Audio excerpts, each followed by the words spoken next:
I remember the first time Moscow appeared in my imagination. It was not from a movie, not from a lesson in school, and not from someone else's story. It was from a single photograph in an old magazine. I was still young, maybe 12 years old, and I had found the magazine lying on a table. I flipped through it without much interest until suddenly one picture caught my eye. It showed a place I had never seen before, a place so colorful and strange that it looked like something from a fairy tale. The picture was of St. Basil's Cathedral in Red Square. The domes were shaped like swirls of ice cream, painted with bright colors: red, green, yellow, and blue. I stared at it for a long time, unable to look away. It did not feel like a real building. It felt like something from a dream, like a city where history and magic lived together. I closed the magazine, but the picture stayed inside me. I whispered to myself that one day, no matter how impossible it seemed, I would go there. I would see that place with my own eyes. At that time, the dream felt far away. I lived in a small town, far from airports and far from the idea of traveling to another country. My family did not have the money to go on big trips, and I had never even left my own country. Traveling abroad seemed like something only rich people did. People who lived in big cities, people who already knew other languages. But even though it seemed impossible, the picture in my memory stayed alive. Whenever I saw snow on television, I thought of Moscow. Whenever I heard about Russia in the news, I thought of the cathedral with its colorful domes. I imagined myself standing in Red Square, wearing a heavy coat, watching my breath turn white in the freezing air.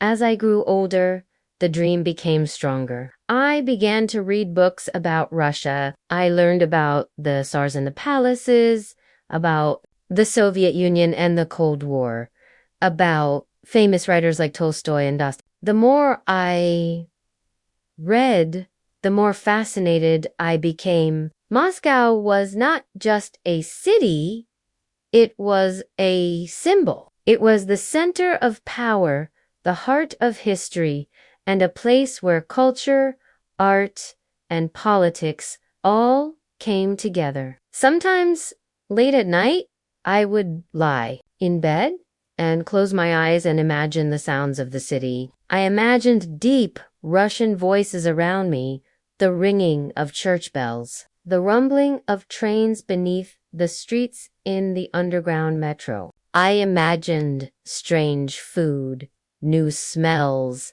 new experiences, and I longed for it even though I had never been there. Years later, when I was in my early 20s, the dream finally turned into a decision. I had thought about it long enough. I told myself that life is too short to dream forever. One day, you must take the step. And so I decided that I would go to Moscow. It was not going to be easy. I did not have much money, and I knew that Russia was far away and not simple to visit. But the excitement was stronger than the fear. I started saving. I worked extra hours at my job and kept a small envelope at home where I placed my savings. Every time I put money inside, even a small amount, I whispered to myself, Moscow Fund. It gave me strength to continue. The preparations slowly became part of my life. The first step was to get a passport. I had never needed one before. When it finally arrived with my name and photograph inside, I held it like a treasure. It felt like a key that could unlock doors to the world. The next challenge was the visa. Everyone told me that getting a Russian visa was not easy. I had to fill out long forms answer questions, provide documents, and wait for weeks. I was nervous that something would go wrong. But after all the effort, the visa was approved. I opened my passport and saw the small sticker inside with Russian letters. My heart beat fast. For the first time, the dream looked real. But there was still something missing. The language. Russian was not like English or Spanish. It had a different alphabet, strange letters that looked like puzzles. At first, I could not even read a single word. The letter was not P. The letter was not B. It was confusing, but I wanted to try. I bought a small Russian phrasebook and began to practice. I learned simple words. Hello, thank you, please, good morning. Every time I learned a new word, it felt like collecting a small tool for survival. I knew I would not become fluent before the trip, but I wanted at least to show respect, to say a few things, and to understand a little. The most exciting preparation was buying clothes. Moscow was famous for its cold winters, and I had never experienced such freezing weather. I bought a heavy coat, thick gloves, and strong boots. When I wore them, I looked at myself in the mirror and smiled. I looked like an explorer, ready for a great adventure. Finally, the day came. I packed my suitcase carefully, warm clothes, my passport, my phrasebook, and a notebook to write down my memories. My family came with me to the bus station to say goodbye. They were proud, but also worried. My mother hugged me tightly and said, "Be careful." My father patted my shoulder and said, "Don't forget to call." I promised them I would share everything with them. The bus carried me to the airport. As I looked out of the window, I saw the streets of my town passing by. They looked so ordinary, so familiar, but my heart was already far away. I felt nervous and excited at the same time. At the airport, everything was big and confusing. People spoke in different languages. Some rushed with heavy bags. Others waited patiently. I held my ticket tightly, afraid of losing it, afraid of making a mistake. But when I finally sat inside the airplane and felt it rise into the sky, I knew I was on my way. The engines roared, the clouds floated outside the window, and I whispered to myself, "Next stop, Moscow." The flight felt long, but I could not sleep. I kept thinking about what would happen when I landed. Would I understand the signs? Would people be kind? Would the city be as beautiful as I imagined? I closed my eyes and imagined again the cathedral from the picture, the one that had started it all. I smiled, knowing that soon I would see it with my own eyes. When the plane finally began to descend, I pressed my face to the window. Below me, everything was white. Snow covered the ground like a blanket. The rivers looked frozen, and the trees were bare. It was a different world. The airplane touched the runway, and my heart jumped. I had arrived. I had really done it. The airport was enormous. Signs in Russian surrounded me, with English translations underneath. People walked quickly, dragging suitcases, speaking in deep voices. I felt small, but I also felt alive. I had waited for this moment for years, and now it was real. When I stepped outside, the cold hit me like a wave. My breath turned white instantly. I pulled my coat tighter, but instead of fear, I felt joy. This was the Moscow air. I was breathing it at last. The taxi ride into the city was quiet. The driver did not speak English, and my Russian was too weak for conversation, but I did not care. I looked out of the window at the streets, the buildings, the advertisements it felt strange and exciting at the same time. And then, suddenly, I saw it, the Kremlin walls, glowing under the evening lights. My eyes filled with tears. After all the years of dreaming, after all the saving, planning, and waiting, I was finally in Moscow. The first morning in Moscow felt unreal. I woke up in the small hotel room, and for a moment I forgot where I was. The window was covered with frost, and when I pulled the curtain aside, I saw the snow outside shining in the early light. Cars moved slowly along the street, leaving tracks in the white ground. People walked quickly, dressed in heavy coats and hats, their faces half hidden by scarves. It felt like I had stepped into another world. I stood there for a long moment, just watching the city wake up, until finally I reminded myself that I had a whole day ahead, a whole city to discover. I dressed in my thick coat, pulled on my gloves, and stepped outside. The cold hit me hard,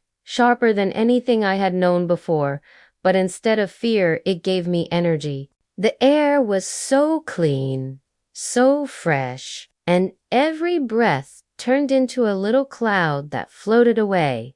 I walked toward Red Square, because that was the place I had dreamed about for so many years. The streets were wide, and the buildings looked strong and heavy, with old designs that felt full of history. I passed shops with signs written in, and I tried to sound out the letters slowly, smiling when I recognized even one small word. People walked past me quickly, their boots crunching in the snow. Nobody stopped to stare. Nobody paid much attention, and I felt both invisible and free. The closer I walked to the center, the more excited I became. My heart beat faster, my steps quickened, and then suddenly there it was in front of me. Red Square stretched out like a storybook coming to life. The red walls of the Kremlin stood strong on one side, and in the distance, rising above everything else, was St. Basil's Cathedral.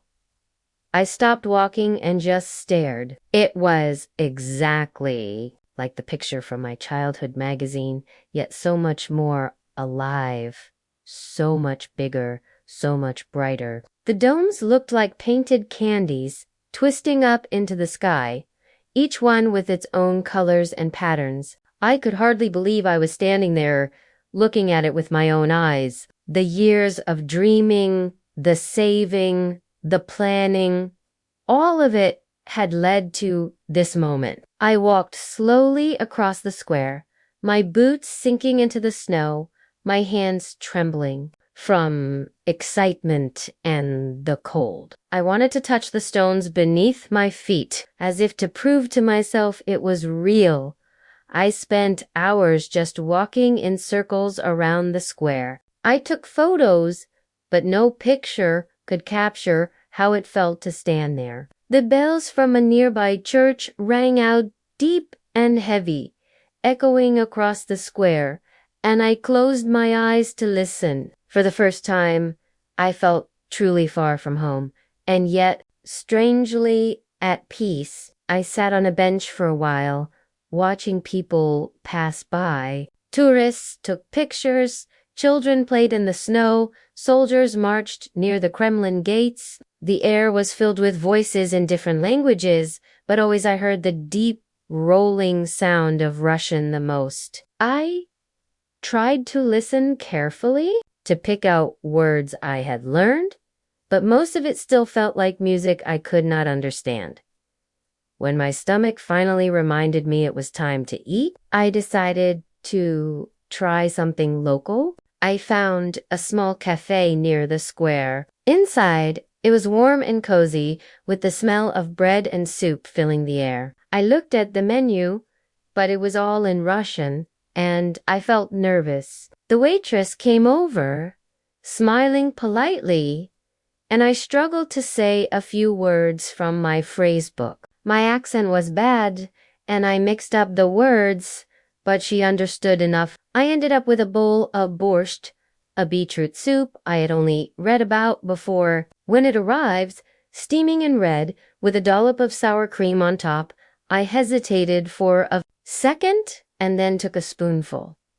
The taste surprised me. It was warm, rich, and comforting, perfect for the cold day. I ate slowly, enjoying every bite, feeling proud of myself for ordering in Russian. Even if it was clumsy. After lunch, I decided to try the metro. I had read that the Moscow metro was not just transportation, but an underground palace with stations decorated like museums. Finding my way down into the station, I was amazed. The halls were huge, filled with marble, chandeliers, mosaics, and statues. It was unlike anything I had seen before. I stood there in awe while people rushed past me, moving quickly, used to the beauty that surrounded them every day. I bought a ticket, carefully studied the map, and stepped onto the train. The train roared through the tunnels, fast and powerful, and I held onto the rail, smiling to myself. I felt small, lost, and thrilled all at once. Of course, not everything went smoothly. Once I got on the wrong train and ended up far from where I planned to go. I stood in the middle of a strange station, unable to understand the signs, feeling embarrassed and unsure. I took out my phrase book and tried to ask for help. And after some confusion, a kind old man pointed me in the right direction.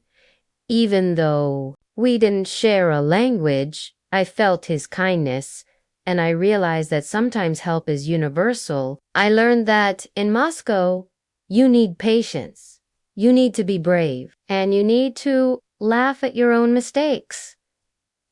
Every day in the city brought something new. I tried Russian pancakes called blini, thin and soft, served with jam and honey. I tasted pelmeni, little dumplings filled with meat, warm and delicious. I walked along wide avenues with tall Soviet-era buildings, their gray stone walls making me feel small. I visited museums filled with paintings and history, though I could not read all the descriptions. I listened to street musicians playing accordions, their music echoing in the cold air. I watched children skating on frozen ponds, laughing as they fell and stood up again.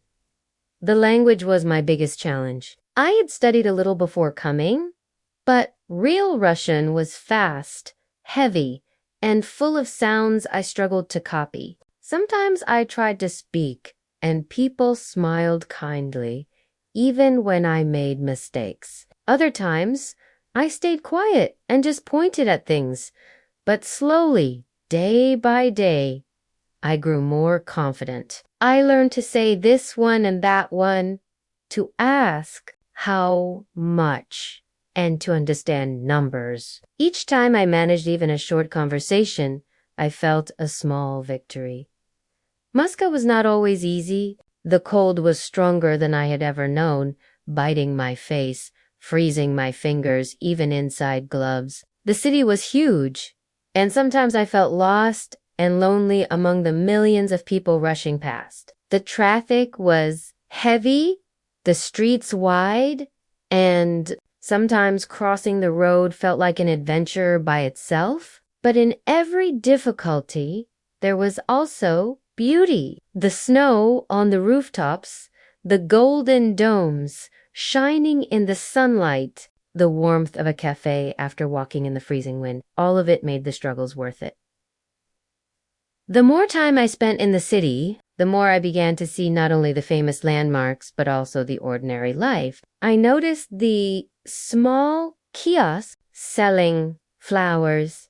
Even in the middle of winter, I saw students carrying heavy backpacks, rushing to catch the metro. I watched old women wrapped in scarves feeding birds in the park. I realized that behind the power and history, Moscow was also a home for millions of ordinary people, each living their own story. And for a short time, it was becoming part of my story to winter in Moscow was like nothing I had ever known before. The cold seemed endless, stretching from morning to night, but it carried a strange beauty with it. Each morning, when I stepped outside, I saw the city dressed in white, as if a giant hand had painted everything with snow during the night. The air was sharp and fresh, and the sound of my boots crunching against the ice became part of the rhythm of my days. I thought the cold might make people tired or quiet, but instead I found a different kind of life in it. The parks turned into playgrounds of ice, where children skated and laughed. The streets were lined with small stalls selling hot tea, roasted nuts, and sweets. The city seemed to come alive, not in spite of the cold, but because of it.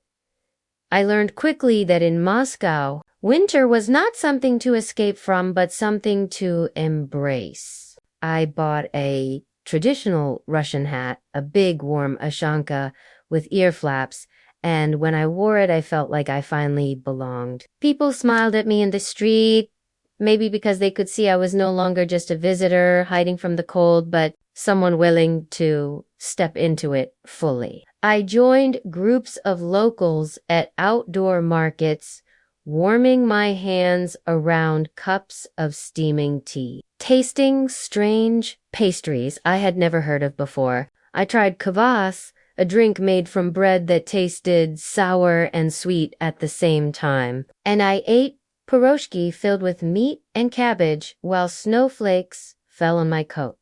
One of my favorite memories was New Year's Eve in Russia. New Year is bigger than Christmas, and the whole city prepared for it. Red Square filled with lights, and a giant Christmas tree stood tall, covered in decorations. People walked with families, carrying bags of gifts, their faces bright with excitement. I stood among the crowd, watching as the bells of the Kremlin Tower rang at midnight. Fireworks exploded over the sky, painting the snow with colors, and everyone around me shouted, "Happy New Year!"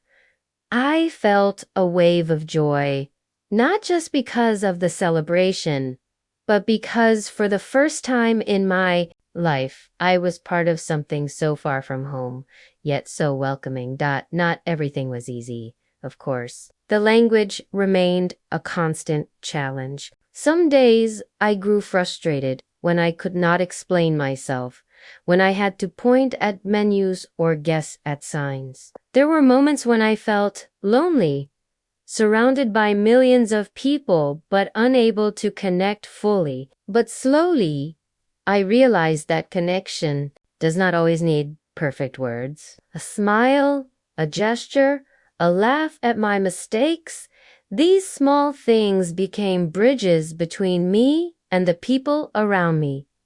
I began to make friends. One was a student who wanted to practice English, and in return, he helped me with Russian. We walked together through the streets, exchanging words, laughing at each other's accents. Another was a woman who sold pastries at a small bakery. At first, we only nodded and smiled, but over time I learned to say little phrases, and she always greeted me warmly when I returned. These small friendships gave me comfort, and they made Moscow feel less like a distant city and more like a place where I belonged, even if only for a while. I spent many afternoons exploring places that were less famous, but filled with life. I walked down Arbet Street, where artists painted pictures, musicians played guitars, and shops sold souvenirs. I wandered into small bookshops, running my fingers across the covers written in Cyrillic, imagining the stories inside. I visited parks where statues of writers and poets stood tall among the trees, silent reminders of the country's deep history. Sometimes I simply sat on a bench and watched the world go by, listening to the sounds of footsteps, conversations, and laughter.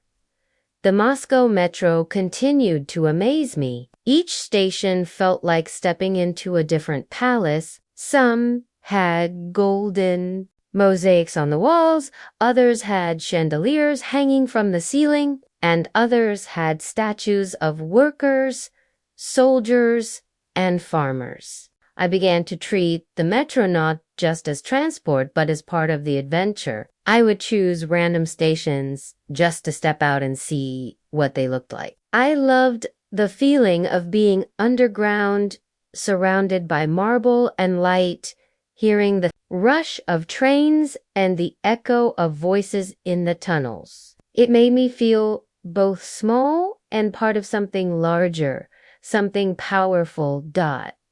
There were also quiet moments that stayed in my memory. Walking through the snow at night when the streets were empty, hearing only the soft crunch beneath my boots. Drinking hot tea by the window of my hotel, watching the snowflakes fall endlessly. Writing in my notebook, trying to capture every detail before it slipped away. These moments were simple, but they were the ones that made me feel truly connected to the city.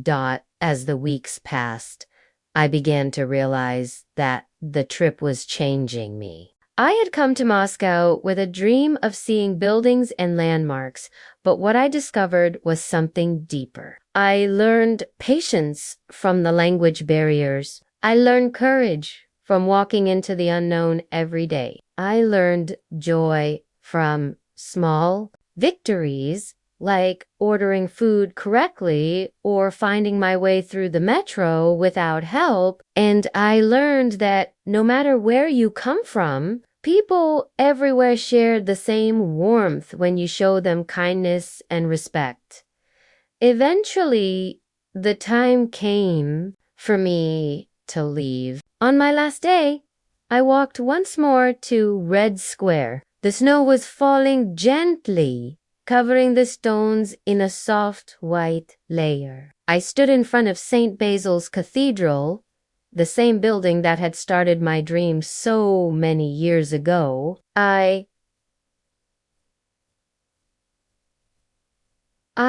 stared at the colorful domes, feeling both happiness and sadness. Happiness because I had lived the dream. Sadness because it was time to say goodbye. I whispered to myself, "You did it.